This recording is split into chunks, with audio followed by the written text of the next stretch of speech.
fast behind. You are a goddamn hybrid. You don't I have the forgot to tell property you. to You know tell the us what nothing. the Shut the fuck up. basically. Okay, sorry. Oh, go ahead, Young Reyes. I was just gonna say, Shabbat, for people at V56, what happened to them in the 50s? They got beat up while they had to pretend, and they got called the P word. So you know how you say Pakistan, you say Paki, they get beaten up for that. So basically, it used to mean something really bad, and it is so. What you talking about, Riaz? I don't know. Okay, no. Okay, all right, Riaz, I respect that. Yes.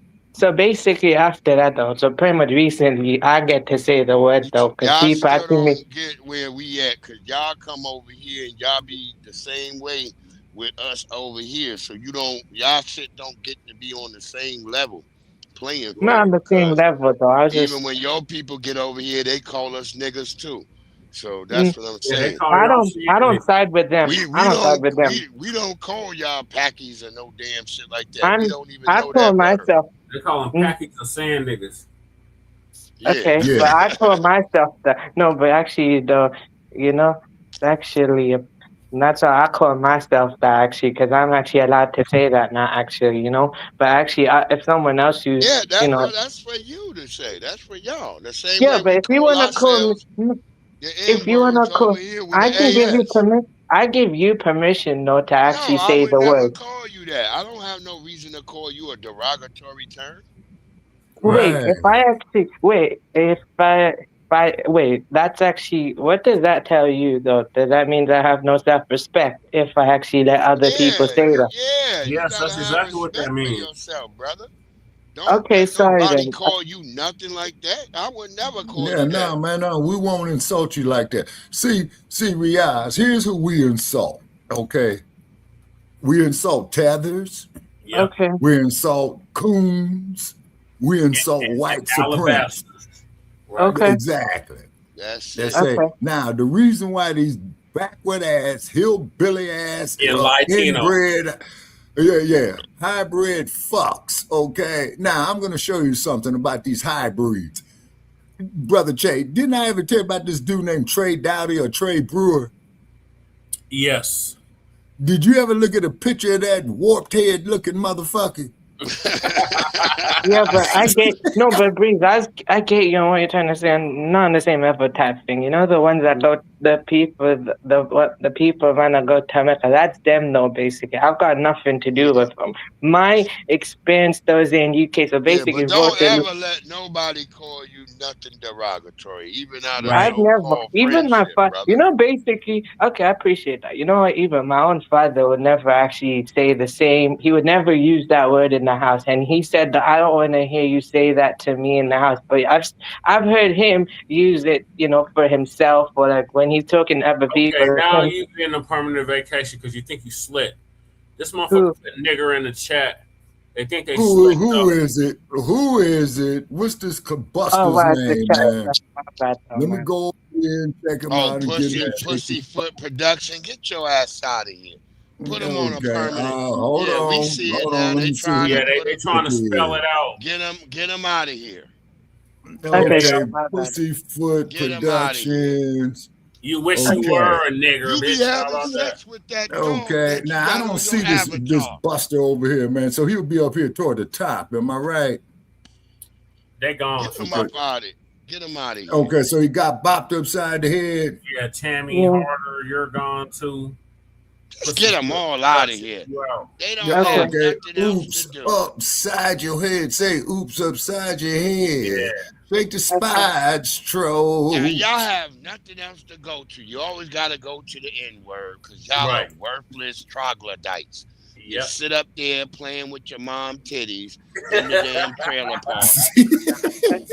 Doing weirdo shit. Okay. Fucking on your sister. Okay. Wait, but Breeze, I was gonna tell you though, the people though who actually do that, who are people like me who do that. When you mention that, though, Breeze, you know what I do? I call them out immediately though. I literally call them out though. My own people, I literally call them out for that type of behavior, and I say, nah, man, you ain't doing that. I literally call them out. I call them out straight away. Yeah. That's what true ally would do. Yeah, I know.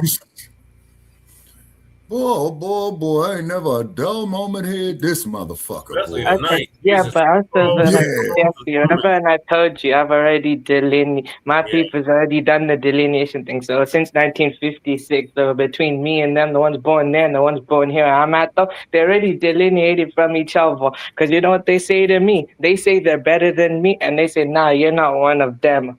Basically, like, you know, that's what they say to me. They say I stole that. Damn President's Day today, so fuck all these scumbag niggas. Fuck all of them. All of them. Obama included. What am I talking about, please? I don't know, man. I'm straight up tangent right now. I just got up in the morning right now. You know, it's like 10:51 right now. Okay, you 10:61 in the morning, so 10:51. Yeah, so he's 8 hours ahead of us. Yeah. So the sun is up where he is. Yeah, it's morning time. It's grand Yeah. It's still dark out this bitch. Yeah, no, it's 10 o'clock. It's going on 11 o'clock in the morning. Basically over here, sunlight is very rare. Of course, the sun's out, but then sunlight is very rare though sometimes. So that's why. You ever been to Las Vegas, Nevada, man? Because we got some sun out here. In New York. Oh, okay. I've never been to Las Vegas though. I've been in New York though. I've never been to Las Vegas. I've been in New York in 2016, Manhattan. I'd like to come to America again one day. Just that, you know, haven't gotten a chance to just yet. Okay, now let me ask you a question, my man. Sure. All right. Have you ever been stopped by the police in America? Have I ever been stopped by the police though? No, not really, but I've witnessed it though. All right, okay. I've witnessed that happen, to someone else though, actually. I've never actually. I've witnessed it. Explosion in Centerville. What the hell going on out there? Oh yeah, so basically, one time though, so basically when I went to New York though, right? Basically, actually, I was on a vacation, right? I actually saw the police do that to somebody else though, right? When they were doing that, I witnessed that, but I didn't actually do anything because I would have gone. Let me explain to you an experience that I had, my man, in Los Angeles by the Los Angeles Police Department. Okay, I got jacked up by Hollywood Division, and I was about 18, 19 years old. They put a 9mm to the back of my head. That fool is still in here. He's still calling us cicadas and shit. Oh Lord. Okay. Hey, where you at, young Riaz? You'll be better off. Fuck you, Jamaican barrels. How about that? I'm not listening to him. Stay where you at, outside of your homeland. At least I'm back in my homeland. You know, Jesse, what happened is, though, basically, I went to Saudi 7-8 years, lived there, and then basically I've moved back, though, and I remained back here. I didn't actually run. It's just that it was in that time, though, when my dad actually did, he got a job there, good job to provide for the family. So it's just like circumstantial type thing. So I did come back home anyway. Permanent vacation, Jamaica Burrows. All right, welcome Jamaica back. Barrels, okay.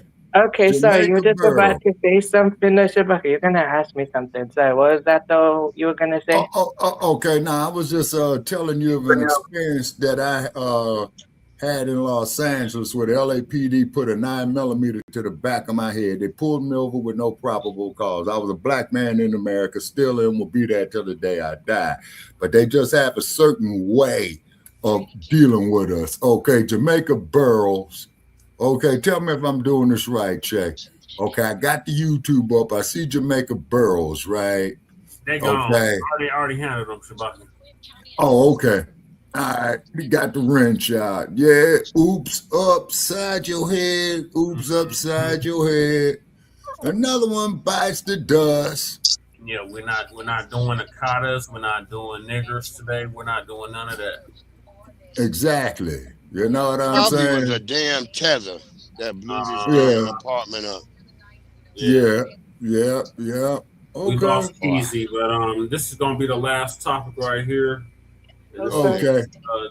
We lost Cool Keezy. Okay, Cool Keezy. Thank you for joining us, brother. You know what I'm saying? It's always a pleasure. I'm sure he's gonna try to get back on, but okay. We lost him again. DOJ policy change makes it easier to denaturalize U.S. citizens. Yeah, man, that these motherfucker, niggas that kid is tied up in the goddamn Supreme Court for the next 50 years. So Lisa gonna That give us ain't an gonna update happen. on it. Shout out to Lisa Cabrera. She's supposed to have her surgery in like 2 days. With her fine that's why ass. she been going. That's why she been going so hard there.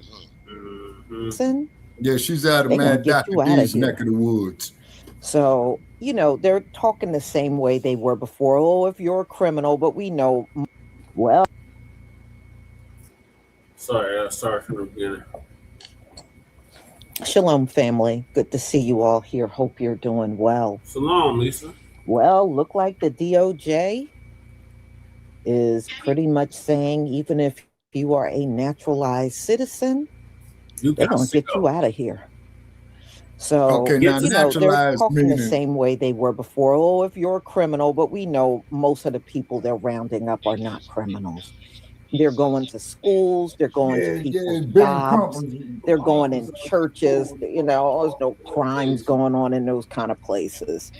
But, you know, they're using that same talking point. And I guess as long as it sounds like you're going after criminals, it sounds acceptable to people. But we know that's not what Donald Trump is doing. So, y'all, Lacey's starting to shield. It looks like the DOJ is making it much easier for the Trump administration to denaturalize people. So many of these people probably are going to be the kind that's been here for a few decades. Yeah.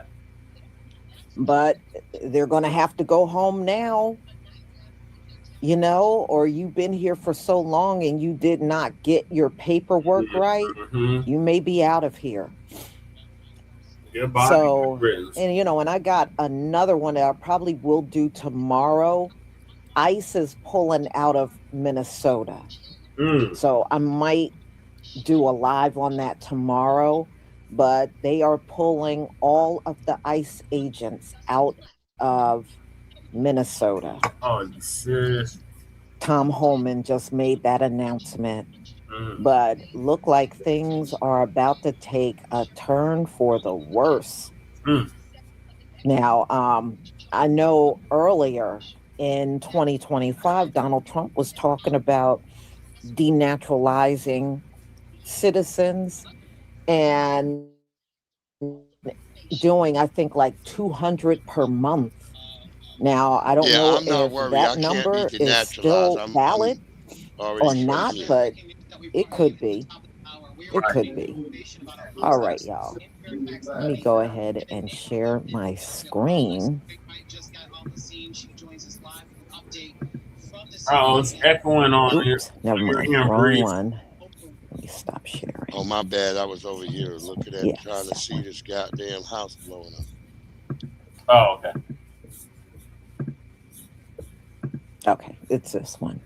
Please give me a 1 if you can see my screen. And Rain, you finally caught on to this nigga too. I told you that nigga's a tap dancer. Yep, shout out to Toure.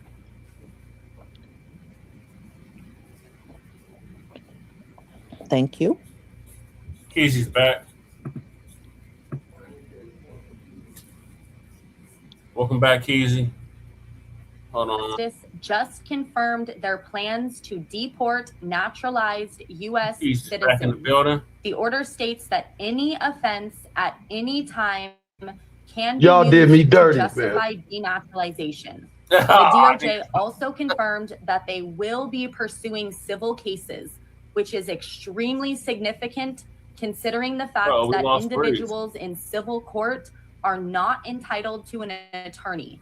So if they cannot afford to hire a private attorney, then they will not be able to fight it in court. At least one person has already been denaturalized in recent violins weeks. in the chat. Experts in immigration law have already expressed concerns, with one stating, quote, they're going to end up focusing on people who have not committed any serious infraction or maybe any infraction at all. The Assistant Attorney General stated that pursuing denaturalization will be among the agency's top 5 priorities. Something that each and every one of us should have woke up and paid attention to. was this. The Trump administration just issued a memo to the Department of Justice to prioritize revoking citizenships. Yeah, and that means revoking citizenships from naturalized Americans. Yeah, these are citizens that became Why is everything trying to scare us? They're doing this, y'all better. They can go after whoever they want, and they can even go after people who they deem pose a security threat. That could be anyone. And of course, they're saying, oh, this is just for the criminals, the gangbangers, the rapists, the terrorists. If they want to arrest a criminal, well, all right, lady, book that motherfucker at 1600 Pennsylvania Avenue. Call us back when they start deporting you. This is going to civil court. She voted for Civil court. And that takes away your automatic right to a lawyer. So if you can't pay for a lawyer on your own, oh well. So that means Trump's Department of Justice gets to decide who's a citizen and who's not. And once they take away your naturalization, you can be deported. She already took our words out of our mouth. Oh well. The Trump administration just announced that stripping Americans of their citizenship just became not Americans, naturalized people. Naturalization. The Trump administration is targeting report back when they start deporting 5 million Black Americans who weren't born here but became citizens. Foundational. Here is what is terrifying. They are doing this through civil courts, not criminal courts, which means well, they need to report back when that happens. Other than that, we don't care. Right. Civil court also means a lower burden of proof, so it's easier. How come we ain't? They need to send us the link when they going live about this next time. A UK national who's a military veteran, and this isn't just about criminals. It's about terrorizing immigrants and their communities and redefining. Nabisco, what's your live, man? I'm gonna go on your live. Follow me for more information because unfortunately, I'm gonna follow you. Breaking immigration news. The Trump administration just announced that stripping American citizenship from I'm about to go in there and strip him down. Easier to do. On his own administration live. has ordered the Justice Department to prioritize denaturalization, targeting Americans who immigrated here legally and later got citizenship. Under a new DOJ and what are you going to do about it, Nabisco? Crime, even if it happened years after they became a citizen, could now be put on a list to lose their citizenship and then be deported. This isn't just you're reporting about it, but what are you doing about it? What are you going to do? No right to a lawyer, even just a judge and a government lawyer arguing you never deserved to be an American in the first place. And here's what makes it even more urgent. Last week, the Supreme Court struck down the power of the lower courts to block federal policies nationwide. That means if you're targeted, you have to fight back one case at a time. No more my God, I'm ready to no cry. more broad injunctions. Civil rights groups say this opens the door to a two-tiered system where naturalized citizens It's so live sad. here. But the Constitution is still on the table. But the DOJ must provide fraud or a material lie in the original citizenship process. The stakes are clear. This is a test of what citizenship really means in America today. My name is Jared Zisser. Follow me on Instagram, TikTok, and Substack for all breaking news, all breaking updates, and the full. The Trump administration is reportedly That's so sad, ain't it? Citizenship from up to 200 naturalized Americans per month. According to guidance issued in late 2025, U.S. Citizenship and Immigration Services was asked That stuff is keeping Lady Tay up at night. Denaturalization cases every month in 2026 to the Department of Justice. That is massive. Between 1990 and 2017, the U.S. averaged just 11 denaturalization cases per year. Now the target could be more than that every single month. Officials say the focus is on people who committed fraud or made material misrepresentations during the citizenship process or who posed national security risks. But I'm pretty skeptical. This Skittles pack ain't going. He ain't losing no sleep about it. Will maximally pursue denaturalization where supported by evidence. But keep in mind, He's somewhere sleeping good in his bed while everybody else is worried about that. Advocacy groups warn that broader enforcement standards could lead to. Well, he probably sleeps in a twin bed or a little. Denaturalization is rare and I don't historically know what reserved for clear cases of fraud. Now it's becoming a central piece of a broader immigration crackdown backed by a $170 billion enforcement package and what the president has called the largest deportation effort in U.S. history. This dude look like he sleeps in a Dora the Explorer 10 twin bed. Who commit certain crimes. The DOJ calls for civil denaturalization in the cases of war crimes, human rights abuses, and for those convicted of crimes who pose an ongoing threat to the United States of America. We know that nigga worry. Look at that nigga beard. Hey, he wrote this down. He had to write this. You can still get that revoked. Your status That nigga can still beard be and stripped hat if you're says committing he certain crimes. Is deporting American citizens. In Alabama, That fool's t-shirt was too loose. Has been deported to Laos. Man, he looked like he stole that He's shit. never lived in, even though a federal judge get all blocked his removal and warned there would be inherent and obvious. This dude never said the N-word in his life. You don't say. He don't have a Mr. Van Rath racist was born bone in in a his high body, refugee cool camp. kid. His A local racist bird. His father became a naturalized citizen when Chantilla was a child, which under immigration law should have made him a citizen too. But ICE kidnapped him in June and locked him in a new detention. He looks like somebody you trust with your life, don't it? Prison. One of the most notorious prisons in Man, America. this Charlie Kirk looking Despite the court straight. order, they put him on a flight to Laos the next day. Homeland Security isn't apologizing. They're doubling down, saying there was no mistake. They called him a criminal illegal alien and said he was just trying a Hail Mary by claiming citizenship. Except there's one thing. The meth is melting in his pocket. Law.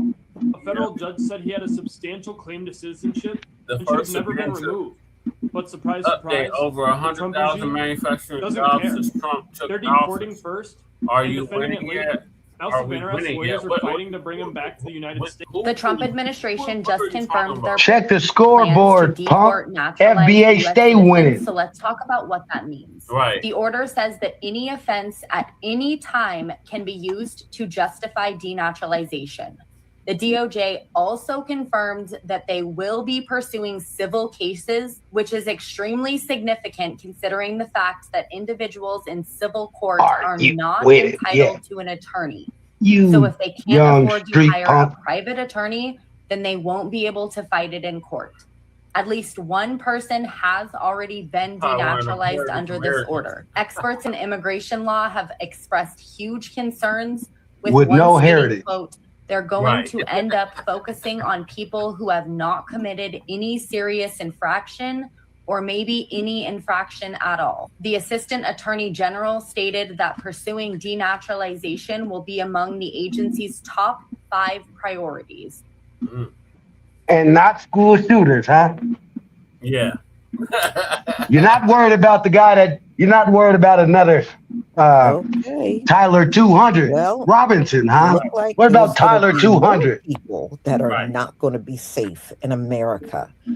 You know, why don't these people just go? Why even go through the humiliation of ICE showing up and snatching you all in the streets and everything? That's just ridiculous to me. But Self-deport. hey, Trump said he offered the way I see it is y'all have an opportunity to leave. He even wanted to pay people You to could get self-deport. $2,600 If it was to go me, home I right think now. that's the route I would go. I wouldn't be sitting around waiting for Hey, ICE man, to come and snatch me up. As much as I don't want it to That is happen, so embarrassing. I think we're about due for another Tyler I 200 guess, you know, any they day don't wanna now. go to their home country. Look how much they cry when they got to go back home. They just bawl and cry. And it just goes to show Scooter you all the that school stuff shooter they is try to foaming at the boast mouth. about their country is a load of BS. At the end of the day, if Give me ICE a knife. catch up to their Now, butts Scooter the school and shooter, put them when in you one go of out those there to do that detention shit, centers, be they're sure gonna to be kill bawling like a yourself baby. first. He shoot the kid. He shoot the kid. He shoot everybody. He shoot himself. Yeah. Y'all, Best part about it, Trump is going to turn up even best part more about on it these is he's folks. shooting other It ain't gonna be Nabiscos. a good thing to walk around with some accent. And, you know, as you heard before, Latinos are the number one target.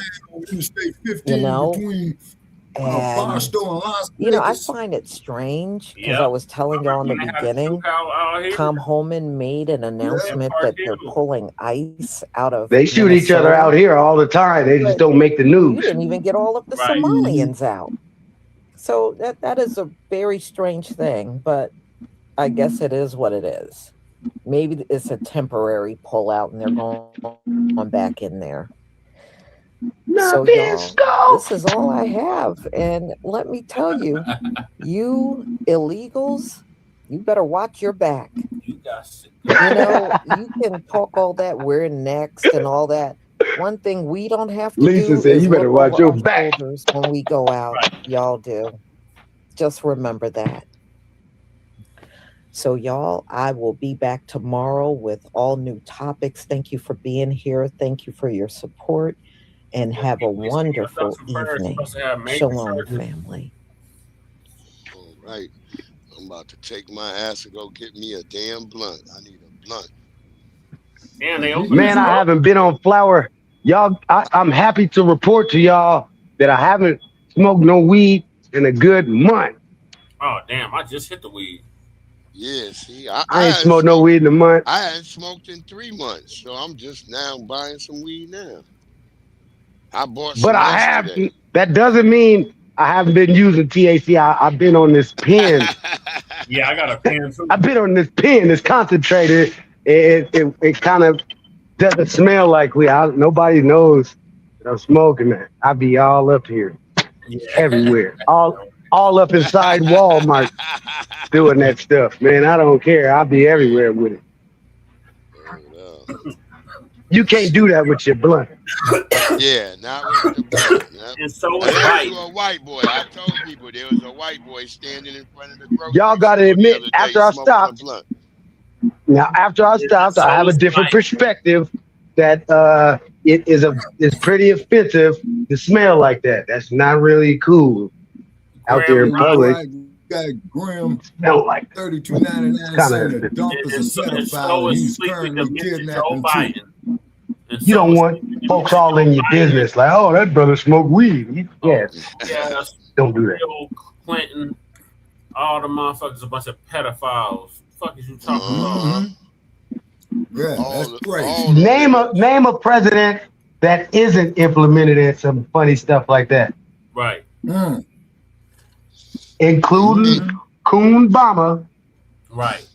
Yep. Coon Bama was implemented of hanging out with the some Nabisco in a car, smoking crack, hanging out, doing what them people do. Yeah, I got a video of that nigga Obama laying on a goddamn yacht with a Nabisco rubbing on his stomach. Now you tell me what that was about. Yeah, for real.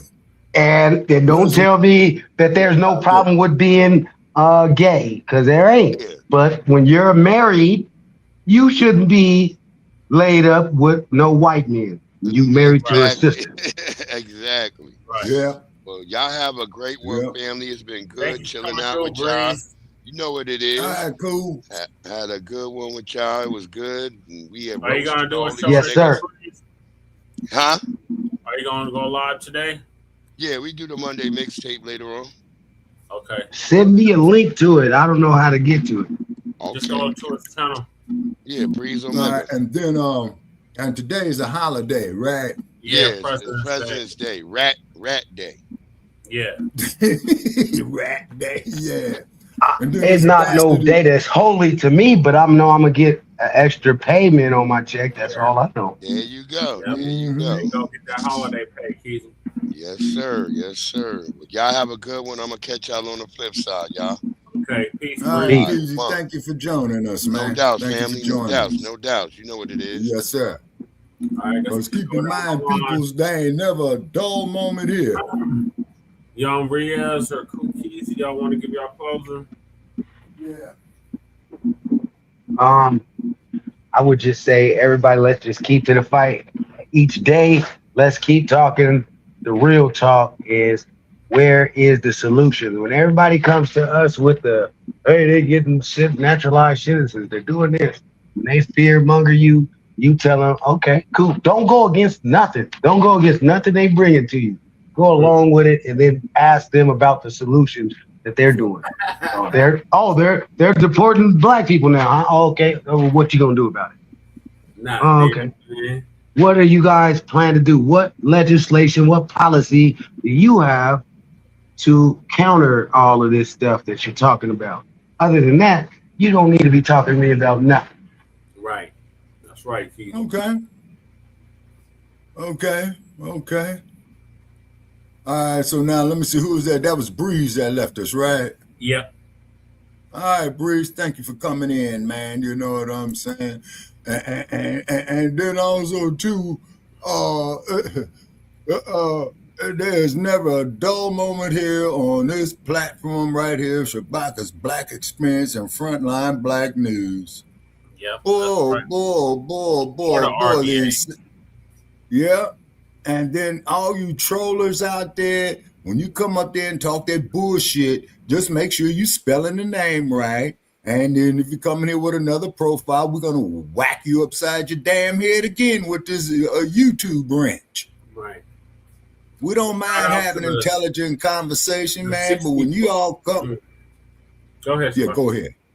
I was just going to say shout out to the 60-plus viewers that we had tonight. Okay, and for our 60-plus viewers, please refer 5 people to join us. And then that there put us up to 300. Then the 300, please refer 5 people to join us. Then we'll be at 1,500. And we gained 5 new subscribers on the Frontline Black News. Okay. So we are getting somewhere. You know what I'm saying? 6, 7, 8 new subscribers on the Frontline Black News. Okay, all righty. So we're making progress. How about that? We're making progress. Here, bless smartly. It's grand rises around here, though. Yeah. Okay. We got who we have right here. I like to say happy sunrise. Right. Yeah, or grand rising. Yeah, most definitely. You know, and then also Brother Che. And then also too, Brother Che, as you know, man, you know, you got the African sunset going on. Shout out there to Miriam Makeba, you know, and may she rest in power. You know what I'm saying, and whatnot. Now, if I could give us your closing. Okay. Thank everybody. I'm tired. I'm old. I'm slurring my speech. You know what I'm saying? And today's a holiday or a day off, I'm going to say, you know, because all the places I got to go make runs to today, they're going to be closed. So I might as well wait till Tuesday to do it, you know. All right, so like I said, you know, for you haters out there, you know, that come in here with your insults and what have you, all right, come in here, you know the rules, you're going to get knocked off of here, but please spell the name right, okay? Now, we welcome your ignorance and your diatribes, and then when you get into intellectual debates with us, we're going to show you just how stupid you are. You know what I'm saying? And we don't like doing that, but it's kind of like that you pulling your pants down and want to shit on our platform, and that's not going to happen right there. Right. You know? And the dump, as in human shit, 34 count convicted. Yes, sir. He deserves to go straight to fucking jail. Along with and that's my close. Slick Willie, and all. Yeah. Throw the same pod together, Brother Che. All right. So we'll conclude season 6, episode 13, part 2 of the Frontline Black News. Make sure y'all join us later on for part 3. In the meantime, make sure y'all hit that like and subscribe button. And hit that donation PayPal in there. Yeah, I had it up like the whole show, but I put it up again. Yeah, you know, because I'm trying to prevent the Titanic from sinking. Right. Yeah, and appreciate it. And those, you know, who make the donations, we will mention you and the amount you made, and we will tell you exactly what your money is being spent on. All right. So appreciate all our trolls, all our new viewers, all our new subscribers. Yes, sir. Tapped in with us. I'll be here all morning naming everybody that tapped in. But shout out to Breeze on Mega for joining us. Shout out to Young Riaz for joining us. Shout out to Angelica for joining us. Right. Out to Crew Reality for joining us. Right. Out to all you piece of shit ass trolls. Shout out to Baby Yoda for joining us. Shout out to who else? I think I got most of them. Oh, punk ass Paul Tate. I think that's Regal. Yeah, Regal. Yeah, Regal. Man, Regal. Man, why don't you just say you're Regal, man? Because cloth. Appreciate you for coming through. Okay. Stepping up to the channel. Right. And you can come up here, man, and use your real name, man, because we bust you quite easily, man. You know what I'm saying? His name done changed, I don't know, about 5 times already. Catcher, appreciate you for coming through. Oh, Carlton Way, appreciate you for coming through. Oh, yeah. I ain't seen you in a minute, brother. Yeah. Who else was in here? Oh, Leonard A. Judah. Always a pleasure. Yeah. Coming through. Navi, Goddess Navi, appreciate you for coming through. Oh, yeah. Oh, our new brother Brian, brother out the Sunshine State. Out of Florida. Byron Floyd, appreciate you for coming through. Okay. Okay, and please impeach your governor of Florida. Yes, the panties. Yeah. Who else is in here? I'm trying to get through all the people. There's so many to sort through. And I think that's it. Okay. The home team, appreciate you for coming through. Right. First class citizen, yeah, appreciate you for coming through and subbing up to the channel. Okay. And then too, Brother Che, you stay on it, man. That punk ass troll, Sassy Mo. Oh yeah, we appreciate your ignorance. Oh yeah, we had fun with you. Failed 144, whoever the hell that is. Okay.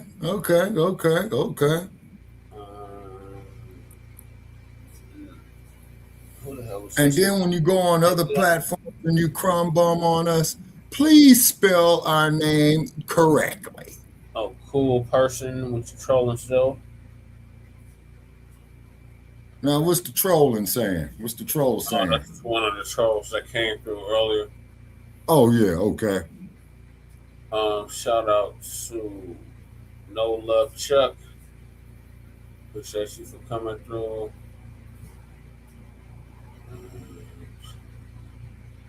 I think that's everybody. Okay, and then Grizz. of course. Shout out to Grizz for coming through. Yeah, shout out to Jay Dizzle. Well, he didn't come through tonight, but yeah, shout out to Jay Dizzle. Yeah. Oh, your secret admirer, Shabaka Chris Booker. Man, you better go to San Francisco, man, being a secret admirer, man. You know. Your resident troll, Shabaka. Okay. Appreciate you for coming through always. Michael Pam, appreciate you for coming through. Right. Martin Banks, I think he was a troll, but appreciate you for coming through anyway. Right. Okay. All right. Kelly Ray, appreciate you for coming through. Isn't Kelly Ray out to Shy? No, Milwaukee. Oh, okay. So I do know she's in the Midwest. Okay. All righty. Punchy 8, appreciate you for coming through. Keezy, always a pleasure to have you. And who else? Oh, Lord, Zactavius was in here. I missed you. What? I'm just saying, a pleasure to have you on the platform this morning, this evening. And then absolutely. Crew Reality. Oh, yeah, shout out to the crew and the Shy. Anybody that was speaking and not speaking. So peace, love, light, reparations, delineations, separations, and Black empowerment. Chain Krumah signing out from the Mile High Income and illegal migrant flooded city. in a sundown town. And Shabaka Sankor signing off from Sin City. Come on, 7-Eleven. It was February 15th, 2025, and we ended it on 2/16/2026. Okay, you said 2025, Che. Oh, I'm sorry. Yeah, okay. I could. No, you just tired, man. That's just fatigue setting in. Okay. Yeah, we started on 2/15/2026. Okay. Now we at 2/16/2026. Yep. Thank you for the and like the Gap Band says, it's early in the morning. Oh yeah, Daniel came through too. Shout out to Daniel. Very sports highlights.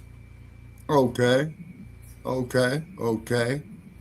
And then please share it far and wide. Share it far and wide. And please hit that donation if you can to donate to the Shabaka's Fund, to donate to PayPal. Of course. Appreciate you, Mac.